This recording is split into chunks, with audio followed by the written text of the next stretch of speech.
Hello दोस्तों, मैं हूं दिव्यांश और आप देख रहे हैं जबलपुर इंडिया डायरेक्टेड चैनल। तो दोस्तों, हमने लास्ट वीडियोस में बहुत सारे प्रॉब्लम्स को अभी डिस्कस कर चुके हैं और आज भी मैं वैसा ही एक क्वेश्चन लेके आया हूं जिसको हमें अभी प्रूफ करना है। तो हमेशा की तरह हम इस वीडियोस को भी अपने बेसिक कॉन्सेप्ट से चालू करेंगे।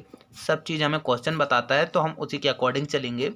और यहाँ पे पहले मैं यहाँ पे बीटा की और गामा की आपको डेफिनेशन समझा देता हूँ और जो भी हमारे बेसिक हमने थ्योरम्स प्रूफ किए थे उनको एक बार लिख लेता हूँ जिससे आपको सब कुछ रिकॉल हो जाएगा। ठीक है, तो यहाँ पे मैंने आपको बीटा के पर्पस में बताया था कि beta M N is equal to होता है 0 to 1 x to the power m minus 1 and 1 minus x to the power n minus 1 dx। ये मैंने आपको प्रूफ करके ऑलरेडी बता चुका हूँ। फिर यहाँ पे और करके एक डेफिनेशन हम और लिखते हैं, beta M N is equals to, यहाँ पे 2 बाहर रहेगा, 0 to π/2। ये ट्रिग्नोमेट्रिक फॉर्म में है तो मैं इसको यहाँ पे नीचे लिख रहा हूँ। ट्रिग्नोमेट्रिक फॉर्म में मतलब कि साइन और कॉस आएंगे, साइन 2m-1 थीटा और cos 2n-1 theta D theta, है ना। ये हमने आपको बीटा एम एन की यहाँ पे हमने निकाली थी। इसके बाद मैंने आपको एक चीज़ और बताई थी कि beta N M is equals to होता है बीटा एम एन। ये भी हमने बताया था आपको लास्ट वीडियो में। इसके बाद मैं यहाँ पे देखता हूँ अब गामा के पर्पस पे। गामा क्या होता है? गामा का मैंने आपको साइन बताया था, ये होता है ना, आधाता। ओके, अब इसकी मैं यहाँ पे डेफिनेशन लिख रहा हूँ। गामा एन, आप चाहें तो गामा एम ले सकते हैं, गामा पी ले सकते हैं, लेकिन यहाँ पे गामा एन में लेके चल रहा हूँ। ठीक है, तो 0 to infinity e to the power minus T to the power n minus 1 dt। ठीक है, यहाँ पे मैं ये लेके चल रहा हूँ। और इसकी मैंने आपको एक और अलग सी डेफिनेशन बताई थी कि gamma N is equals to कितना होता है, 0 to infinity e to the power minus X square and x to n-1 dx। यदि आपको याद नहीं है तो आप ये क्वेश्चन सॉल्व नहीं कर सकते हैं। मैं इसलिए आपको हर वीडियोस में यहाँ पे पहले ही लिख के बता देता हूँ जिससे आपको हर बार ये चीज़ याद होती जाए। ठीक है, इसके बाद मैंने आपको बताया था कि गामा n + 1 इक्वल्स टू होता है n गामा n, मतलब कि एक कम होता जाता है ना। यदि मैं आपसे कहूँ कि गामा 9 की वैल्यू कितनी होगी तो आप तुरंत बोलोगे कि 9 गामा 9, गामा 8 गामा 8, है ना। आपसे गामा 8 की बोलूँगा तो आप तुरंत बोलोगे गामा 7 होगा। तो ये सब है हमारा कि मतलब कि एक का एक कम होता जाता है। ठीक है, तो हमने ये सब निकाला था। इसके बाद आज हम यहाँ पे यहाँ पे थ्योरम पहले देख लेते हैं कि हमने क्या क्या प्रूफ कर चुके हैं। तो गामा 1/2 इज इक्वल्स टू हमने प्रूफ किया था √π। ये हम ऑलरेडी प्रूफ कर चुके हैं। ये बहुत ही ज़्यादा इंपॉर्टेंट क्वेश्चन है। यदि आपने वीडियो नहीं देखा है तो आप प्लीज़ इसको तैयार कर लीजिएगा, कहीं से भी कीजिएगा लेकिन इसको तैयार कर लीजिएगा। मोस्ट इंपॉर्टेंट क्वेश्चन है, मतलब कि ये समझ लीजिए आपके एग्ज़ाम में छप चुका है, बस पेपर में आना बाकी है। जब भी पेपर होगा आपको देखने को मिल जाएगा। ठीक है, तो एक ये हो गया। इसके बाद एक और हमने प्रूफ किया था, beta M N is equals to कितना प्रूफ किया था हमने, gamma N upon gamma m + n। ये हमने क्या किया था, प्रूफ किया था। ठीक है, तो इसके बाद अब हम यहाँ पे प्रॉब्लम को लिख लेते हैं। क्या हमको प्रूफ करना है? तो आज जो प्रॉब्लम है वो थोड़ा अलग टाइप का है, मतलब कि ये हम लॉग पर्पस में ले रहे हैं। तो आप वीडियो को बिल्कुल ध्यान से देखिएगा और आपको पता चलेगा कि ऐसा क्यों हो रहा है, कब क्या हो रहा है, कैसे हो रहा है। ठीक है, बस सारी चीज़ें हमको क्वेश्चन बताएगा, आप बस वीडियो को ध्यान से देखिएगा और हमने कहाँ क्या किया है वो आप बस समझते जाइएगा। ठीक है, तो दोस्तों मैंने यहाँ पे प्रॉब्लम हमारा लिख लिया है कि हमको इसको सॉल्व करना है। अब हमको यहाँ पे प्रूफ करना है। अब ये कैसे सॉल्व होगा, हमको इसका आंसर लाना पड़ेगा। तो हम सबसे पहले यहाँ पे एक काम करते हैं, हम इसका पहले सिंपल इंटीग्रेशन करके देखते हैं। अच्छा, सिंपल इंटीग्रेशन आप एक बार करेंगे ना, तो एक बार करेंगे x² लास्ट में आएगा और y² आएगा, फिर उसके बाद y³। ऐसा करते करते आपका क्वेश्चन मतलब कभी ख़त्म ही नहीं होगा ये क्वेश्चन। और पहली बात आपको याद होगा कि हम लॉग वाली वैल्यू आती है तो हम इसका डायरेक्ट यहाँ पे इंटीग्रेशन हम कर ही नहीं सकते। इसके पर्पस के लिए हमको यहाँ पे 1 को साथ में लेना पड़ता है। तो इसीलिए हमने लीजेंडर्स थ्योरम को पढ़ा हुआ है कि मतलब ऐसे थ्योरम्स, ऐसे प्रॉब्लम्स जिनको हम ना डायरेक्टली सॉल्व नहीं कर सकते, ऐसे इंटीग्रेशन जिनको हम डायरेक्टली सॉल्व नहीं कर सकते, जिनके लिए हमें बीटा का और गामा का यूज़ करना होता है, वो वाले हम थ्योरम अभी सॉल्व कर रहे हैं। ठीक है, तो ये प्रॉब्लम को हमको यहाँ पे प्रूफ करना है, सॉल्व करना है। तो इसका आंसर क्या निकलेगा अब हमको वो निकालना है। ठीक है, तो मेरे को यहाँ पे 1/y दिख रहा है। ठीक है, 1/y दिख रहा है, तो ये 1/y है, तो ये मेरे को थोड़ा अटपटा टाइप में लग रहा है। क्या लिख रहा है? 1/y मेरे को थोड़ा अटपटा टाइप में लग रहा है। तो मैं इसको क्या मान लेता हूँ? t मान लेता हूँ। इससे हमारा ये log t बन जाएगा। इससे थोड़ा तो हमको आसानी होगी समझने में।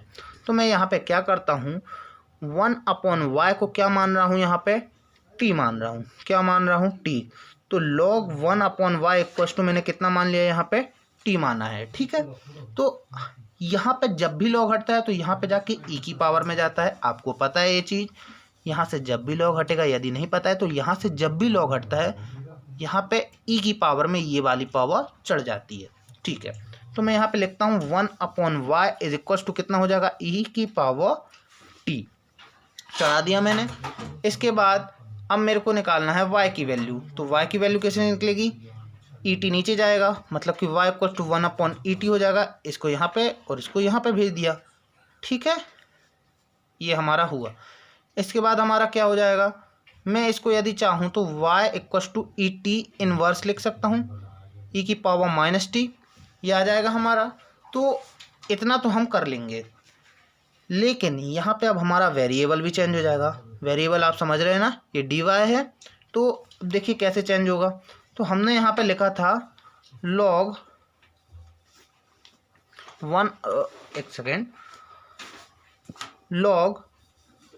1/y इक्वल टू हमने कितना लिखा था? t लिखा था। तो ये हम यहाँ पे लिमिट के लिए बना लेते हैं कि ये यहाँ पे हमारी क्या होगी? सॉल्व लिमिट होंगी। यहाँ पे हम निकालेंगे अपर लिमिट और यहाँ पे निकालेंगे हम अपनी लोअर लिमिट। आप बिल्कुल क्वेश्चन को ध्यान से समझिएगा। मेरे को यहाँ पे थोड़ा अटपटा टाइप में लग रहा था, तो log 1y इक्वल टू मैंने यहाँ पे t लिया है और इससे ज़्यादा अभी कुछ भी नहीं किया है। सब चीज़ हमें अभी क्वेश्चन ही बता रहा है।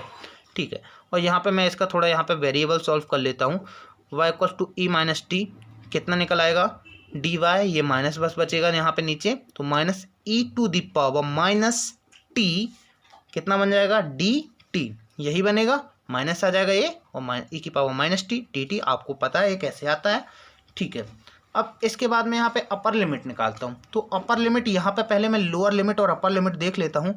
यहाँ पे 1 दी है और यहाँ पे 0 दी है। किसके पर्पस में दी है? log 1/y के, y के पर्पस में है। तो मैं यहाँ पे y की वैल्यू क्या रखूँगा? एक बार 1 रखूँगा और एक बार 0 रखूँगा। कैसे सॉल्व होगी फिर से देख लेते हैं एक बार। log 1/y equal to t ये होता है। y की वैल्यू एक बार मैं 1 रखूँगा तो हमारी आएगी अपर लिमिट, और y की वैल्यू एक बार मैं 0 रखूँगा तो आएगी हमारी लोअर लिमिट। log 1 y की value 1 equal to t log 1/1 equal to 1, और log 1 की वैल्यू आप जानते हैं कितनी होती है? हमेशा 0 होती है। तो t इक्वल टू कितना आ गया हमारा? 0। अपर लिमिट के पर्पस में हमारा t इक्वल टू कितना हो जाएगा? 0 हो जाएगा। ये हमने अभी निकाल लिया। लोअर लिमिट के लिए निकालते हैं। एक बार y की वैल्यू हम रखेंगे 0। ठीक है, तो log 1/0 इक्वल्स टू t, मतलब बन गया log इन्फिनिटी, और log infinity is equal, we all know that, is equals to infinity. ठीक है, तो t lower limit is equals to कितना हो जाएगा हमारा? t equals to infinity. तो ये सब हमने अभी निकाल लिया है। अब हमको ये सब वैल्यू यहाँ पे पुट करनी होगी। तो मैं एक बार यहाँ पे क्वेश्चन लिख लेता हूँ और उसके बाद हम ये सब वैल्यू यहाँ पे पुट करेंगे। तो देखिए हमारा क्वेश्चन था 0 to 1 log 1/y n-1 dy, ये था हमारा क्वेश्चन। ठीक है, तो 0 और 1, अपर लिमिट हमारी अभी हमने निकाली कितनी है? 0। ठीक है, और लोअर लिमिट हमने निकाली अभी इन्फिनिटी। ठीक है, इसके बाद log 1/y हमने माना था t, मैंने लिख दिया यहाँ पे t की पावर, t की पावर यहाँ पे कितनी है हमारी? n-1, तो मैंने n-1 लिख ली। dy इक्वल्स टू हमने अभी निकाला था माइनस e की पावर माइनस टी और dt, तो मैंने यहाँ पे लिख लिया माइनस e की पावर माइनस टी और dt। अभी हमने कुछ भी नहीं किया, जैसा जैसा क्वेश्चन में चल रहा था हमने बस वैसा ही किया हुआ है। ठीक है, इसके बाद ये माइनस हमको दिखा यहाँ पे, तो मैंने क्या किया, माइनस को यहाँ पे क्या ले लिया, बाहर ले लिया।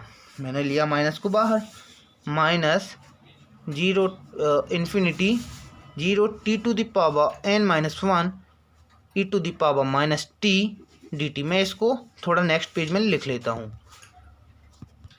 तो दोस्तों मैंने यहाँ पे नेक्स्ट पेज में अपना जहाँ तक हमने जो प्रॉब्लम सॉल्व किया था मैंने यहाँ पे लिख लिया है। अच्छा, हमने अभी तक पढ़ा है 0 टू इन्फिनिटी, नीचे होता है 0, ऊपर होता है इन्फिनिटी, लेकिन यहाँ पे इन्फिनिटी है और यहाँ पे 0 है। ठीक है, तो मैं इसको क्या चेंज कर सकता हूँ क्या? बिल्कुल चेंज कर सकता हूँ। आपको याद होगा कि यदि इसमें -1 का गुणा कर दिया जाए तो ये लिमिट हमारी क्या हो जाती है, चेंज हो जाती है। मतलब कि इन्फिनिटी ऊपर चला जाता है और 0 यहाँ पे नीचे आ जाएगा। तो मैं यहाँ पे माइनस ऑलरेडी है तो यहाँ पे -1 का और गुणा कर रहा हूँ। आपको पता है क्या होने वाला है, 0 to infinity t to the power n-1 and e to the power e की पावर माइनस t और dt। माइनस इंटू माइनस मतलब कि प्लस हो जाएगा, उसका कोई मतलब ही नहीं है। 0 to infinity t to the power n-1 and e to the power minus t dt। But आपको यहाँ पे देख के कुछ याद आ रहा होगा। ठीक है, मैं इसको एक बार और अच्छे फॉर्म में लिख देता हूँ जिससे आपको तुरंत याद आ जाएगा। 0 to infinity e to the power minus t को मैं इस साइड लिख लेता हूँ और t to the power n-1।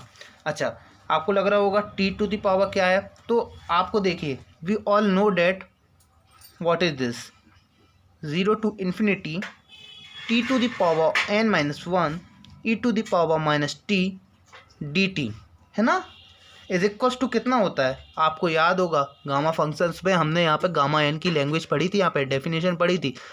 e to the power minus T to the power n-1 dt is equals to होता है गामा एन। तो क्या मैं यहाँ पे गामा एन लिख सकता हूँ? इतने के लिए लिख सकता हूँ और इसके बाद अब आगे कुछ सॉल्व हो ही नहीं सकता है। तो ये सब हमारा आई के इक्वल में चल रहा था, जितना भी था हमने क्वेश्चन को अकॉर्डिंग किया हुआ है। क्या किया हमने, सबसे पहले यहाँ पे log 1/y इक्वल्स टू मैंने यहाँ पे t पुट किया। इसके बाद यहाँ पे वेरिएबल इसका चेंज हुआ, t की वैल्यू यहाँ पे पुट करी और यहाँ पे देखिए अपर लिमिट लोअर लिमिट मैंने आपको यहाँ पे सॉल्व करना बताया। यहाँ पे सब कुछ वैसा ही रखा, बस यहाँ पे मेरे को यहाँ पे लिमिट देखिए, इन्फिनिटी तो 0 दिखी, तो मैंने आपको यहाँ पे एक नया कॉन्सेप्ट बता दिया कि लिमिट में यदि लिमिट हमको उल्टी दिख रही है तो हम इसमें यदि -1 का गुणा करते हैं तो ये उल्टा हो जाती है। जैसे यहाँ पे इन्फिनिटी है तो वो ऊपर चला जाएगा, 0 है तो यहाँ पे नीचे आ जाएगा। तो मैंने आपको ये नया कॉन्सेप्ट बताया। इसके बाद हम जब इसको सॉल्व करते गए तो हमको यहाँ पे ये चीज़ मिल गई और यही चीज़ हमारी क्या होती है, गामा एन होती है। ठीक है, यहाँ पे एन लिखा है इसलिए मैंने यहाँ पे गामा एन लिखा और ये सब हम किसको सॉल्व कर रहे थे, वो जो हमने यहाँ पे प्रॉब्लम लिखा हुआ था। तो आई होप ये आपको क्वेश्चन सॉल्व करने में समझ में आया होगा। और क्वेश्चन यदि आपको समझ में आ रहा है तो आप वीडियो को लाइक ज़रूर कीजिएगा, चैनल पे नए हैं तो चैनल को सब्सक्राइब कीजिएगा। और यदि आपको मैथ्स या केमिस्ट्री या किसी भी सब्जेक्ट में यदि कोई प्रॉब्लम है तो कमेंट बॉक्स में कमेंट जरूर कीजिएगा। यदि उस पर वीडियो बनाना ज़रूरी होगा तो मैं उस पर वीडियो भी ज़रूर बनाऊँगा। तब तक के लिए धन्यवाद।